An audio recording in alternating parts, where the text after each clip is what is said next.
record, and I won't do is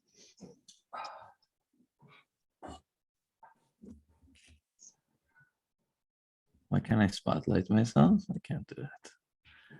Okay, so we're gonna do it with speaker view. Okay, so we have the Mishnah. This Mishnah, what we're going to be talking about, so it's Daf Zayin Amud Aleph, 7a at the top, a few lines down. And the Mishnah is going to be talking about different obligations of a court system in terms of capital punishment. Specifically, we're talking about capital punishment. So this is what this final Mishnah in chapter number 1 of Makkos is talking about. So the Mishnah starts like this: Mi shenigmar dinoi, someone that was rendered judgment on him. Right? What does mean render judgment? They found him guilty of something that he deserves capital punishment for. Right? So nigmar dinoi, he has to have capital. He's going to get killed in the hands of the court system, and then ubarach, and then he runs away. And ubal lifnei oisei bezdin, and then he comes back a while later. Right? Not the same day. He comes back a while later, but in front of the same court. Right? Because you can have many courts, right? You can come back in front of a different court. So what if he comes back in front of the same court? So ein saisin as dinoi, you don't reopen up his case. He ran away and he came back to the same court. We don't reopen the case. We don't say, oh, maybe we could find a way to get him out of capital punishment. We don't say that, and we don't reopen his case, and he gets capital punishment, and he gets killed.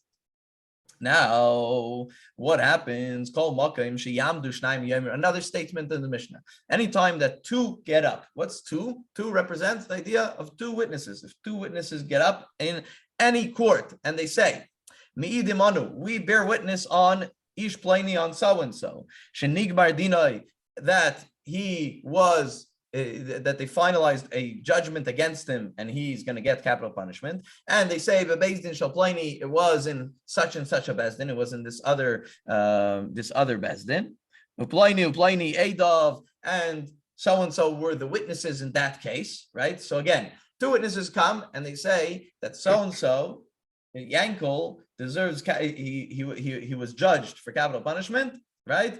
And they read, and this was the case. It was in such and such a bezdin, another bezdin, and these two names were the witnesses, meaning they're giving a rundown of what happened to this one, right?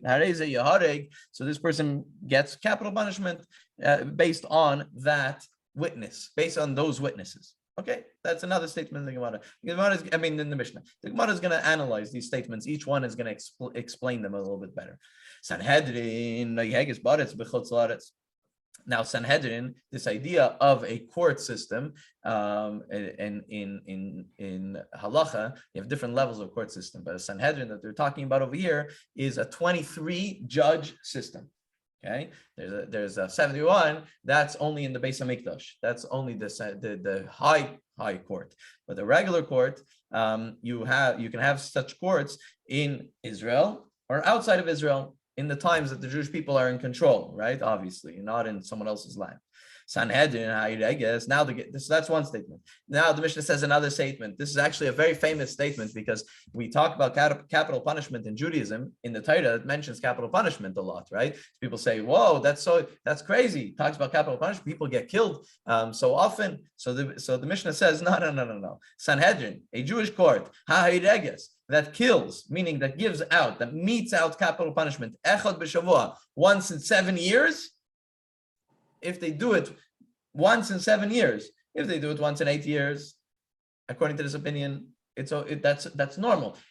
Once in 7 years, meaning they did once 6 years ago, and now again another case comes and the guy's found guilty and they kill him, right? The capital punishment. So once in 7 years, nikres choblanis. They're called destroyers. I don't know, how does he translate it over there in the Steinsaltz, choblanis? Once in 7 years, what are they called? Destructive. They're destructive, right? They have a destructive trend, and it's not a nice thing, right? Meaning that what we're supposed to do, what a court system is supposed to do, is try to find a way not to give someone capital punishment. Only in a case where all the evidence, it's overloaded, so much evidence that this guy either different scenarios of capital punishment, so then he gets capital punishment. But usually we look at every case, we try to figure out a way that they shouldn't get capital punishment. That's the opinion of the sages of the Tanakama. But Rebbe Elazar ben Azariah says, Echad l'shivim shana, not once in 7 years. If you kill once in 70 years, and the Gemara is going to analyze that too, right? So basically, even though the Torah does give capital punishment for as a punishment for certain sins, if you kill someone, idol worship, certain immoral relations, that they get capital punishment, but it wasn't meted out so often. On the contrary, if a court system didn't go to the lengths to try to find someone not guilty, they were considered to be destructive. Rabbi Tarfon, Rabbi Kiva Imrim, Rabbi Tarfon and Rabbi Kiva say, if we were in the Sanhedrin. What does it mean if we were in the Sanhedrin? You have to keep in mind that they lived in the time, Rabbi Tarfon and Rabbi Kiva lived in a time that the Jewish people weren't in control. So therefore, we didn't go according to the Jewish court system, and in such scenarios, we don't give capital punishment. We don't mete out halacha, right? Like, for example, today in Canada, we don't mete out halacha. We don't say this person deserves capital punishment or that person, right? We go according to the local court system. The Jewish court system only works when the Jewish people are in control and it's in their land. So Rabbi Tarfon and Rabbi Kiva, they said that if we would be, they weren't, but if they would be on a court system, if they would be in a Sanhedrin, loy nerag adam me'olam, we would never give capital punishment to anybody. We never give capital punishment to anybody. That's their statement. The Gemara is going to analyze. And Rabbi Shimon ben Gamliel Omer, Afhein Marbin Sheikhin Dabim B'Yisrael. Rabbi Shimon ben Gamliel says, what are you saying? You're creating killers. What do you mean creating killers? If you don't give punishment to someone who murders somebody else, you don't give them capital punishment, people will think they could get away with it, and you're encouraging, not encouraging, you're adding murderers in the Jewish people. So therefore, it's enabling. Exactly, it's enabling. So we have to give punishment, and that's what Rabbi Shimon ben Gamliel says, Rabbi Tarfon and Rabbi Kiva. That is the Mishnah. Now let's go into the Gemara, and the Gemara is going to analyze piece by piece by piece. So the Gemara says, Lifnei, or you say Bezdin. In our Mishnah, it says that when you come in front of the, let's go to the first, because the Gemara is going to go case by case in the Mishnah. So the first case in the Mishnah said, if someone gets judged for capital and his punishment is capital punishment, and he runs away, right? He runs away, and then he comes back to the same court. If he comes back to the same court, lifnei oisai bezdin, if he comes back to the same court, so who dein saisrin in that case? Yeah, okay. I understand he got punished the first time. No, he didn't. If he would have been dead if he got punished the first time. He ran away. He ran away. So But the verdict was. Oh, the verdict was, yeah. Yeah, I meant that verdict. Now, how did he escape? I mean, at that point, they would take him and put him away. Right. So I'm not clear on the point of how. So as you know, the Gemara doesn't necessarily give you. What if he created he created a diversion, and he thought that he would come out not guilty. All of a sudden, he's sitting there in the court, and the judgment comes that he's guilty. His friend creates a diversion. And boom, he runs away. You know what I mean? Like, it doesn't matter what the scenario is. He managed to slip away. Yeah, I know that. But or someone broke him out of jail. No, but I still puzzled. Because it's in the Mishnah, seems to suggest that this is a common occurrence. No, not necessarily. Just because it's in the Mishnah does not mean that it's a common occurrence. On the contrary, in case. Exactly. On the contrary, sometimes what the Mishnah does is not the common occurrence, is the unique scenario, because when you have the unique scenario, you could learn for the common occurrence, right? Meaning, on the contrary, the Mishnah and the Gemara very often will bring up a case that's almost impossible to happen, as we're going to see soon. We're going to see soon. They're going to bring up a case that's almost impossible to happen, but still, we want to analyze all the details. Okay, and it's only a judge. There's no juries in this thing. There's no juries. There's no in the Jewish court system. There's no jury. Is it one person or three? 23. How many? 23. Capital case. In a capital case, it has to be 23 judges.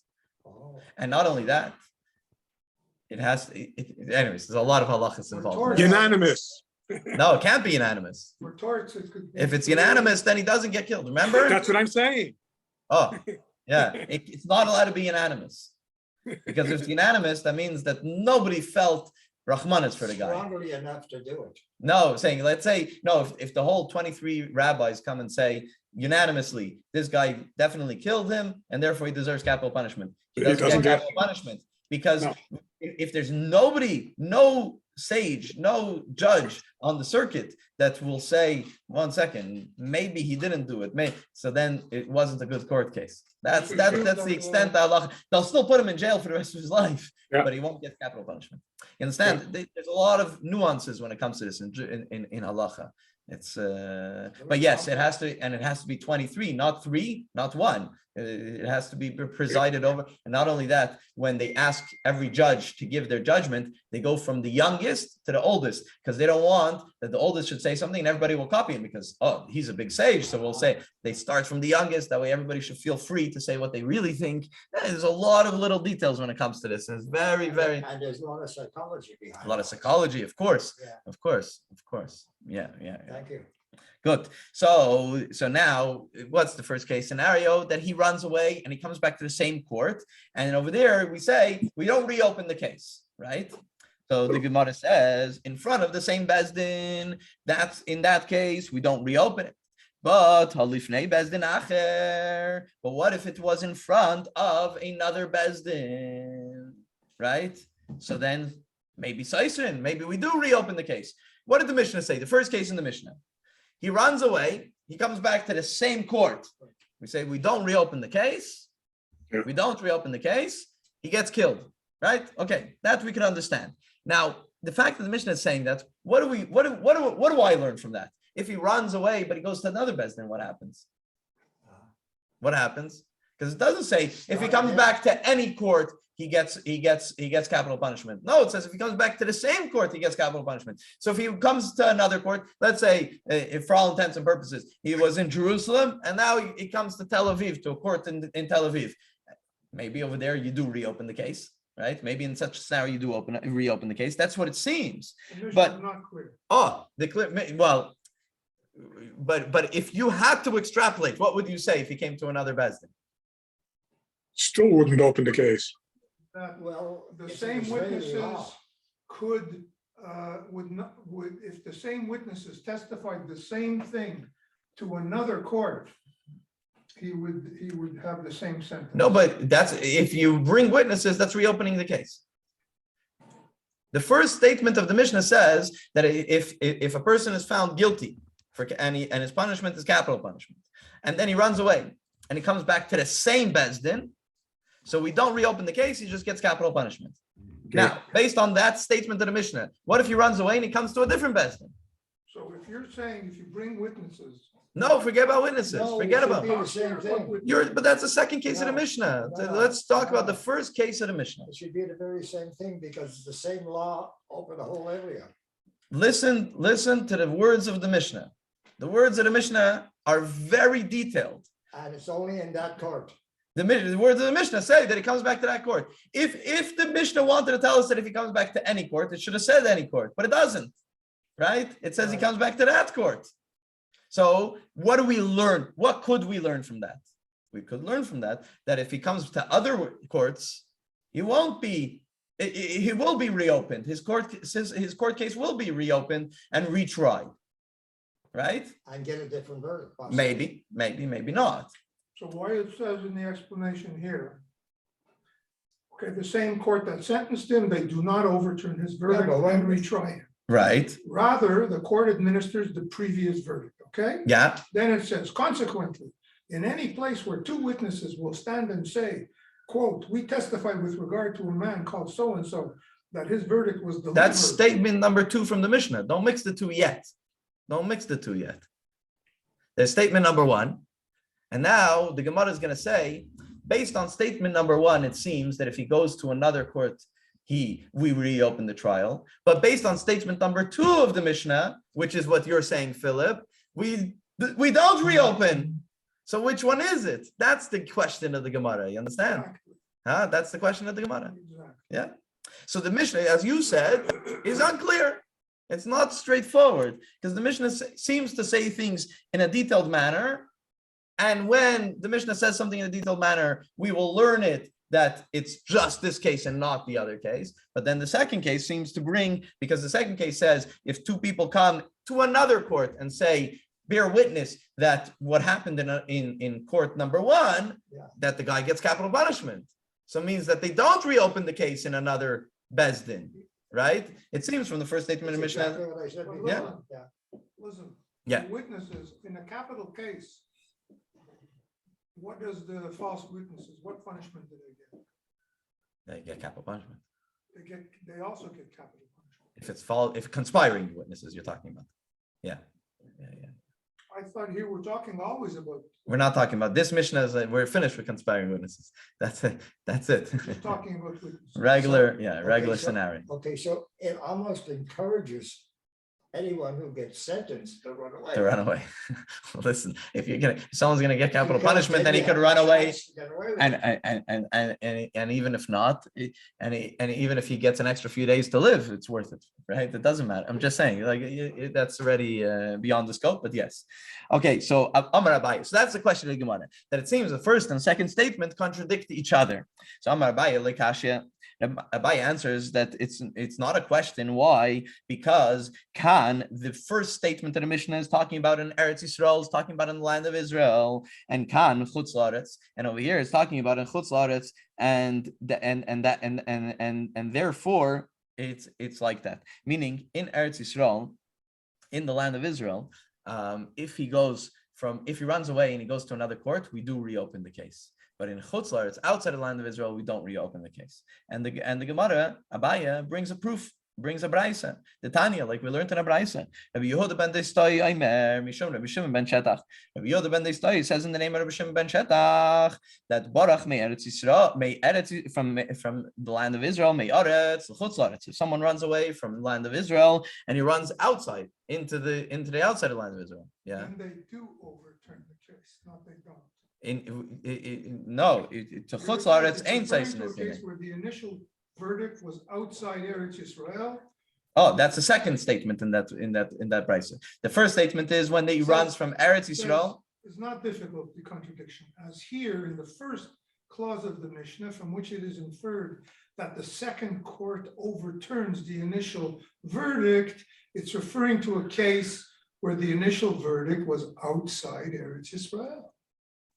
Right, and the initial verdict was outside Eretz Yisrael, but the second court that he comes to is in Eretz Yisrael, right? Meaning, basically, and we're going to see it in the Bryce in a moment, that there's a certain merit, there's a certain clarity that happens in Eretz Yisrael, in the land of Israel, that you don't have outside of the land of Israel. So therefore, if someone runs away from a court outside of Israel and he comes to a court in Israel, we say, let's retry it because the rabbis, the air, the learning, everything is better in Israel. So maybe they missed something in the case outside of Israel. So we do retry cases when someone comes from outside of Israel to Israel. But if someone goes from Israel outside of Israel, we do not retry cases. And that's the difference. Well, you know what it sounds to me, all this stuff?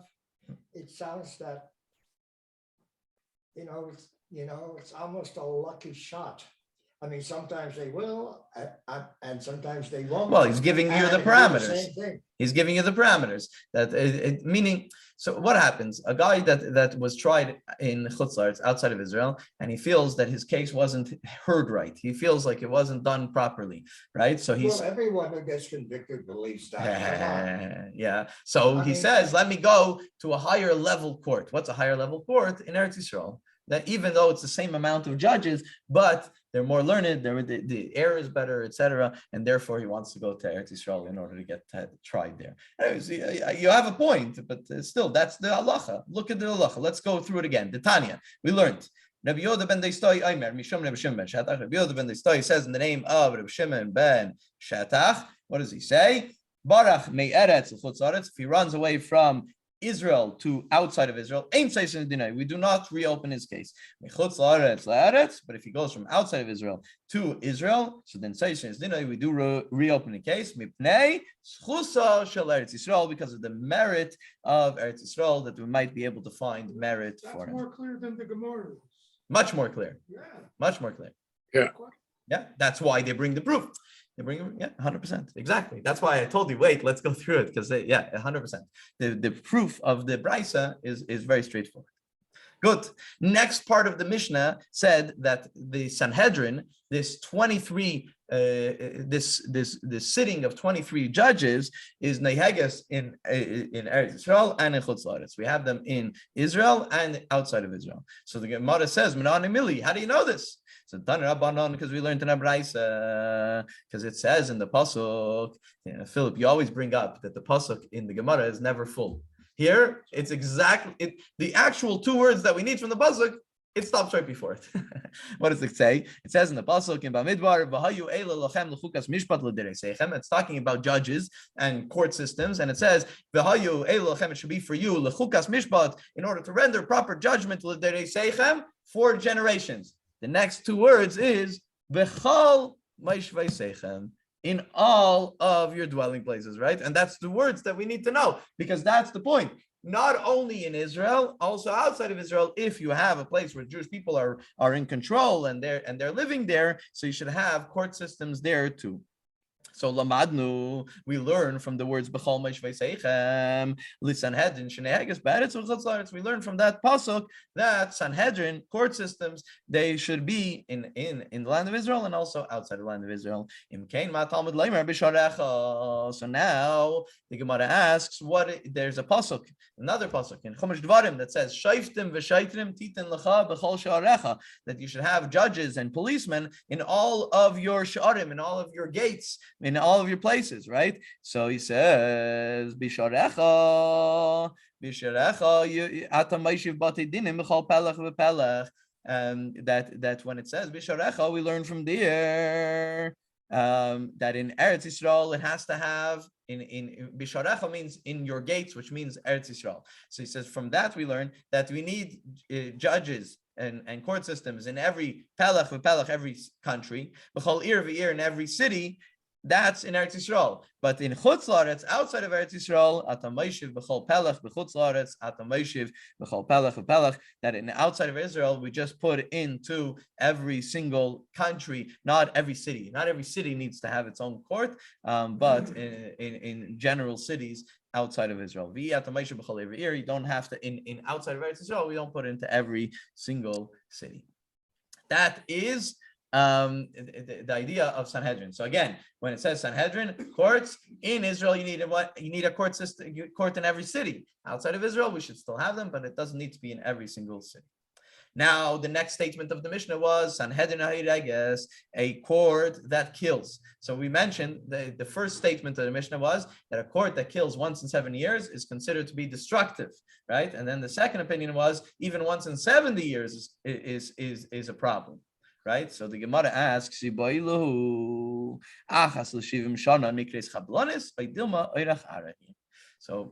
Eliezer ben Azariah. So the first statement of the Mishnah, Tana Kama the Mishnah says that once in 7 years is considered to be destructive. Rebbe Eliezer ben Azariah says once in 70 years. So the Gemara asks, what does he mean once in 70 years? Does once in 70 years mean that if they kill once in 70 years, they're considered to be destructive? Or does he mean that once in 70 years is normal? Right? Because he doesn't clarify in the Mishnah. Once in 7 years, they say very clearly, if you kill once in 7 years, it's a destructive court system. 7. In 7 years. But I read it as this is only referring to a Sanhedrin that normally has a verdict of death once in 70 years. Then, if it killed in 7 years, it happened, it killed in 7 years. But normally, all the time, it's every 70 years. That's a destructive. That's what I think Ben Azariah is saying. So okay, it's interesting. It's a choice. It's interesting. One of the choices here. It's interesting. But we have a klal. The klal of the first statement is that. But it's a kal v'chomer. The way I said it is it's a kal v'chomer, because if it has to be a Sanhedrin that kills, to be called destructive, it has to be a Sanhedrin that kills normally only once in 70 years. So then if it kills in less than 70 years, for sure it's destructive. Even if it didn't, Right. it has to be destructive. Right. So yeah, no, it's interesting. But the Gemara says it from a different perspective, because the klal, the general rule that once in 7 years considered destructive, is a general rule. We have that. We talk about it many times in Judaism. So why does Rabbi Elazar ben Elazar ben Azariah? Azariah, so then that's the question of the Gemara. Is he saying that even once in 70 years is considered to be destructive, meaning never kill someone, meaning think about it, once in 70 years, that's the lifetime of a rabbi, of a judge. So that means that a judge should never give capital punishment, or once in his lifetime should give capital punishment. Or is he saying, no, once 70 years, but that's normal. So it means that if it's once in 60 years also could be normal, right? And 7 years is really like, once 7 years, oh my gosh, that's crazy. That's really destructive. And the Gemara doesn't know. The Gemara says teiku. The Gemara says we don't come to the bottom. We don't have a full understanding of Elazar ben Azariah's opinion. The Gemara leaves it at that. But then there's a clause in Steinsaltz and under halacha. Yeah. Under a Sanhedrin that executes once in 7 years, etc., the court must judge cases of capital law in a deliberate manner. Any court that executes a transgressor once in 7 years is characterized as destructive. Nevertheless, if the testimony warrants reaching a verdict of death against the accused, I shouldn't hesitate. Required to execute him, even if the result is one execution a day. Right. Halacha is halacha, right? Halacha is halacha. You can't fight halacha. In other Even words, though you're a destructive court. Okay, I'll accept. I gotta do what I gotta do. Gotta do what I gotta do. You're a destructive court. Yeah, exactly. Good. Next statement from the Mishnah that we're going to analyze is Reb Tarfon and Reb Akiva. So Reb Tarfon and Reb Akiva are not on it. They're not sages. They're sages, but they're not rabbinic judges, right? They're not on a court system. At that time, they weren't doing capital punishment in times of Reb Tarfon and Reb Akiva. So they said, but if I would have been 100 years ago or whatever it was before, that if I would have been on a Sanhedrin, I would never find anybody guilty of in order to give him capital punishment. So the Gemara says, "Hey, how's that possible?" Right? He just mentioned from Steinsaltz that he says if the court warrants, if the testimony warrants, you kill one person a day if that's what happens, right? But so how are you going to figure? How Rebbe Tarfon and Rebbe Kiva going to get away with this if to make sure that they don't kill someone that deserves capital punishment? Halacha is halacha, after all, right? So Rabbi Yechon and Rabbi Elazar say like this, that they question the witnesses very thoroughly and ask them questions that they can't answer. You understand? When you ask, meaning what's the job of the judge? The job of the judge is to make sure that the witness is saying the truth, by the way. It's not in modern court system, it's the job of the lawyer. Right, and the judge has to be just whatever he hears, he has to render judgment based on what he hears. No, in the Jewish court system, the judge has to make sure that he believes what the witnesses are saying. So he analyzes them and he asks them very detailed questions. For example, when you witness such and such, where was the sun in the sky? Was it on the right or to the left? And he could say, I don't know, but if he says the wrong answer, it's disqualified. Meaning, according to astronomy, meaning Are that you supposed to remember that? if they remember wrong, so then we don't trust them. Oh, no, but that's a But if they say simple- I don't know, I don't know. But if they say the sun was in the northwest corner and it was in the southeast corner, it cancels their testimony. You understand?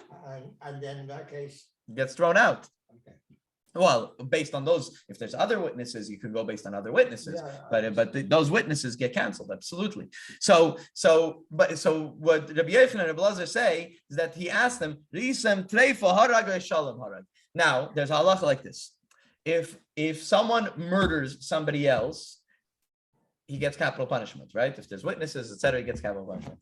But if he murders someone that the doctors say, let's say from that perspective, he murders someone that will not live for 12 months, called a treifa, right? By the way, even on animals, if you shecht an animal and the animal, you realize that the animal is sick inside for whatever, the liver has some spots on it or whatever, and you decide that animal wouldn't have lived 12 months, it's treif.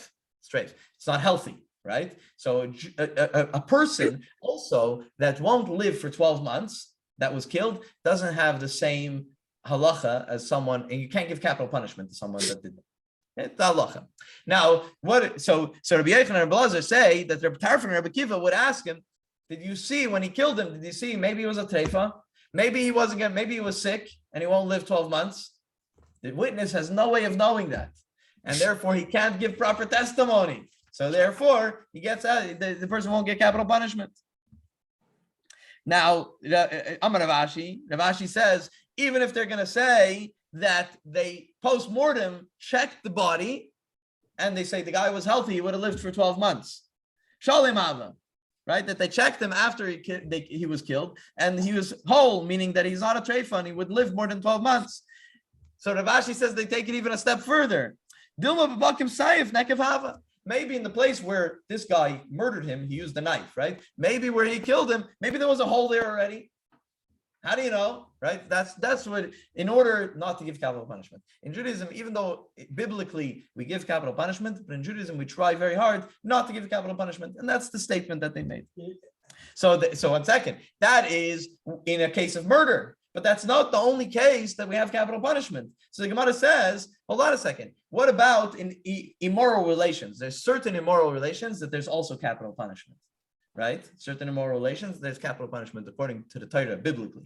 So the Gemara says, so that's with murder. But what about immoral relations? If someone has immoral relations, how are you going to get him out of it? The witness says, what are you going to tell them? If he was going to live 12 months, it's not a way out, right? So the Gemara answers, Abaye and Rava both say, they ask him, so this is, I don't know, how is he translated? It's about a tube that you put something in. Brush entering into a tube. Right? So it's a very thin thing and you don't necessarily see it going in. So it's an analogy. Asking that that according to Abaye and Rava, they were asked, did you actually see? How can you be sure? Do you actually see him going in? Yeah, it's a private thing. Exactly. It's not no. Even if you see them hugging, you don't necessarily see the actual action, right? The actual thing happening. So right, exactly. But that's the extreme case. Right. So he would ask them that, and they could say, "Well, I can't be 100% sure because I wasn't watching literally, right?" And therefore, they don't get capital punishment. That's the thing. So now, this is the opinion. This is Rabbi Kiva and Rabbi Kiva and Rabbi Tarfon, that they said that they'll investigate to such a degree. So he said, but what about the sages? They're not going to investigate. What's their opinion? What would they do? Right? So they say Kishmoel, that because really, in order to give someone a punishment, they have to see the actual action. Here we just said that they ask him to see the actual. Did you see the actual action? He says no. So he said, how did Rabbanon give him? What's the difference between Rabbi Akiva and Rabbi Tarfon and Rabbi Elazar and Rabbi Yonatan? They say, oh, we would ask this and this question, but it would be the same result. Right. You can't find, the end is that maybe it was a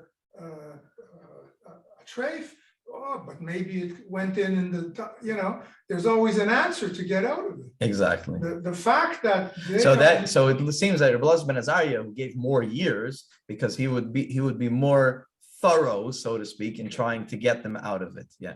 And the other thing, like you said, they were in the courts. Rabbi Tarfon and they weren't. It was after. Rabbi Tarfon and Rabbi Akiva weren't. This is the whole argument with what's his name? They demoted him. And Rabbi Akiva and they put in his place Rabbi Elazar ben Azariah. Yeah. Then they said, wait a minute, we can't have Rabbi Elazar ben Azariah the whole time. We'll have him 1 week. That was to give judgments in the Sanhedrin. Yeah. To sit at the head of it. Right. Meaning there were many rabbis on it. Why was Rabbi Akiva and Rabbi Tarfon not in the Sanhedrin? They were after capital punishment stopped. There was a point that they stopped capital punishment. it's interesting because today it's a raging debate, right? Capital punishment, moral, not moral, etc. If it was done according to Torah law, it would be okay. The problem is that at the end of the day, humans are humans, and there's when they found an innocent person sitting on death row, that's mind-boggling, but it tears at your heart. Anyways, that's the idea. So now we said that according to Rebbe Kiva and Rebbe Tarfon, they'll make sure to ask so many questions to make sure that they don't give capital punishment. So what about the other sages that they won't ask so many questions? But if you don't see, like, for example, we just brought about immoral relations. A relation, if they didn't actually see the action, how could you find them guilty?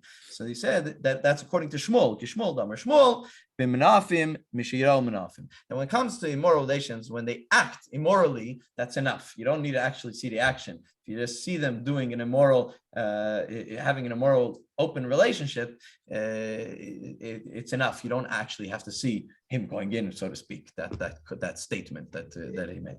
Yeah. Except there could be things that they're on the outside looks guilty, but it could be an innocent act. Yeah. You can do And in that case, he would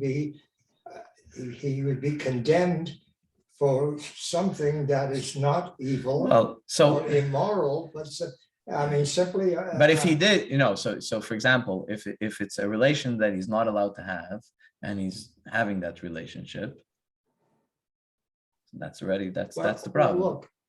Look, I'll give you an example.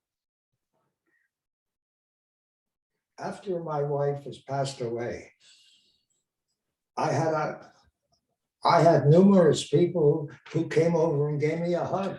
You're not talking about a hug. No, We're but talking about about. being undressed and being together, just not actually seeing the actual action of sex. That's what I mean. Okay, that's different. Yeah. That's what the Gemara is talking But about. look, there is a remedy for this. If you see a woman and a man going into a secluded place, you didn't see them have actually sexual relationship.